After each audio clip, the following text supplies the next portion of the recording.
ہوتا ہے کہ راوی یعنی فلاں صحابہ روایت کرتا ہے کہ اللہ کے رسول نے یہ فرمایا، اور حدیث قدسی اسے کہتے ہیں کہ اللہ تبارک و تعالی اللہ کے رسول صلی اللہ علیہ وسلم فرماتے ہیں کہ اللہ نے یہ باتیں فرمائی۔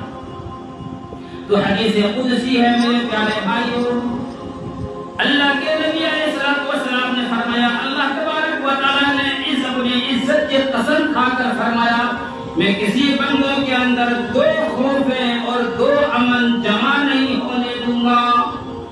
اللہ اکبر۔ فرماتے ہیں اللہ کے رسول صلی اللہ علیہ وسلم نے کہ اللہ تبارک و تعالی نے قسم کھا کر فرمایا ہے کہ میں دو بندوں کے اندر دو خوف اور دو امن ایک ساتھ جمع نہیں ہونے دوں گا۔ کیا مطلب میرے پیارے بھائیوں؟ یاد رکھو میرے نوجوانوں، اگر آج یہاں ہم اللہ کا خوف اپنے دلوں کے اندر پیدا کر لیں گے، آج اگر ہمارے دل کے اندر اللہ کا خوف پیدا ہو جاؤ گے، آج اللہ سے ہم ڈر جائیں گے، تو کل قیامت کے دن امنہ یوم القیامہ، مرنے کے بعد قیامت کے دن ہمیں کوئی خوف نہیں ہوگا۔ آج اگر اللہ سے ڈرتے ہوئے زندگی گزارو گے، آج اللہ کے سامنے ڈر گئے، آج اپنے دل کے اندر اگر اللہ کا خوف پیدا ہو گیا، مرنے کے بعد کل قیامت کے دن تمہیں کوئی خوف نہیں ہوگا۔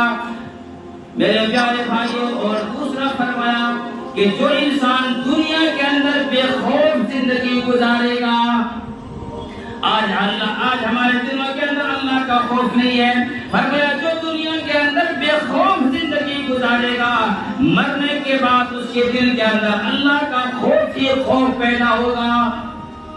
آج میرے پیارے بھائیوں، ہمارے دلوں کے اندر اپنے دل کے اندر اللہ کا خوف پیدا کرو۔